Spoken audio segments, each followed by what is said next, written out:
हे मंदोदरी, संसार बड़ा विचित्र है। यहां पुरुष और स्त्री दोनों की परीक्षा अलग अलग रूप में होती है। पुरुष के जीवन की सबसे बड़ी कसौटी है उसका संघर्ष, और स्त्री के जीवन की सबसे बड़ी कसौटी है उसका ऐश्वर्य। इसलिए कहा गया है कि गरीबी पुरुष को और अमीर स्त्री को नंगा कर देती है। हे मंदोदरी, जब पुरुष निर्धन होता है, जब उसके पास धन, साधन और सामर्थ्य नहीं रहता, तब संसार उसकी ओर घृणा की दृष्टि से देखता है। समाज उसे तुच्छ समझता है। उसकी वाणी का कोई मोल नहीं रहता। उसके सत्य को भी असत्य मान लिया जाता है। उसका तेज छिन जाता है और उसकी गरिमा नष्ट हो जाती है। यही कारण है कि कहा गया है, गरीबी पुरुष को नंगा कर देती है, क्योंकि उसका आत्मबल, उसका यश, उसका सम्मान सब समाज के ताने बाने में धन के अभाव से ढक जाते हैं। निर्धन पुरुष चाहे कितना भी धर्मात्मा क्यों ना हो, उसके सद्गुणों पर लोग पर्दा डाल देते हैं और केवल उसकी दरिद्रता को देखते हैं। यही दरिद्रता धीरे धीरे उसकी पुरुषार्थ शक्ति को भी क्षीण कर देती है। परंतु हे मंदोदरी, दूसरी ओर स्त्री की सबसे बड़ी शक्ति उसकी मर्यादा और लज्जा है। वही उसका आभूषण है, वही उसका अलंकार है। लेकिन जब उस स्त्री के जीवन में ऐश्वर्य और अमीरी प्रवेश करती है, और यदि वह उस ऐश्वर्य की चकाचौंध में बह जाती है, तो उसका लज्जा रूपी आभूषण छिन जाता है। अमीरी स्त्री को घमंड देती है और घमंड उसके शील को ढक लेता है। जैसे जैसे ऐश्वर्य बढ़ता है, वैसे वैसे उसकी विनम्रता घटती है। धीरे धीरे वह यह भूल जाती है कि उसकी वास्तविक शक्ति उसका सौंदर्य या धन नहीं, बल्कि उसकी मर्यादा है। यही कारण है कि कहा गया है, अमीरी स्त्री को नंगा कर देती है। हे मंदोदरी, धर्मशास्त्रों में कहा गया है कि पुरुष का धर्म है परिश्रम और संयम, और स्त्री का धर्म है मर्यादा और लज्जा।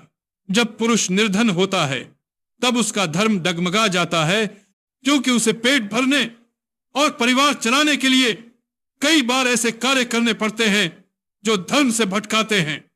निर्धनता पुरुष को विवश कर देती है। उसका विवेक और साहस दोनों कमजोर पड़ जाते हैं। और जब स्त्री अमीर होती है और धन के अहंकार में बहक जाती है, तब वह अपनी मर्यादा खो बैठती है। वह अपनी लज्जा से दूर हो जाती है और अपने शील को त्याग देती है। हे मंदोदरी, देखो तो इतिहास में कितने ही उदाहरण मिलते हैं। राजा हरिश्चंद्र जब दरिद्र हुए तो उन्हें अपने धर्म की रक्षा के लिए विकट परीक्षा देनी पड़ी। समाज ने उन्हें उपहास का पात्र बनाया, परंतु उन्होंने धर्म का साथ नहीं छोड़ा।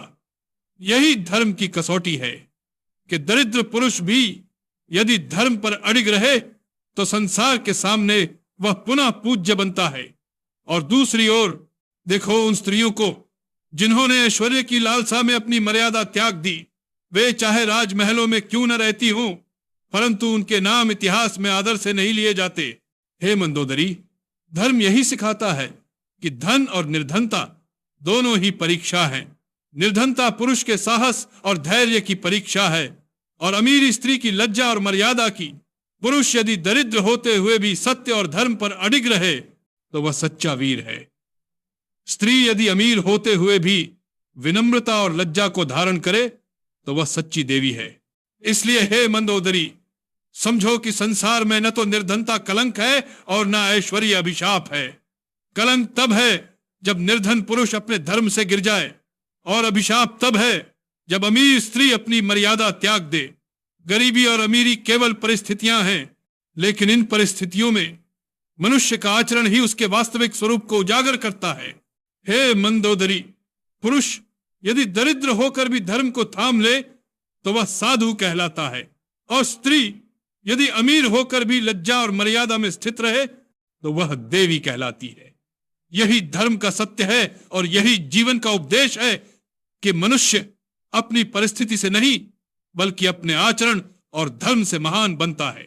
यही कारण है कि कहा गया है, गरीबी पुरुष को और अमीरी स्त्री को नंगा कर देती है। परंतु यदि पुरुष धर्म से न हटे और स्त्री मर्यादा से न डिगे तो न गरीबी उसका तेज छीन सकती है, न अमीरी उसकी लज्जा। यही मेरा उपदेश है और यही धर्म का मर्म है।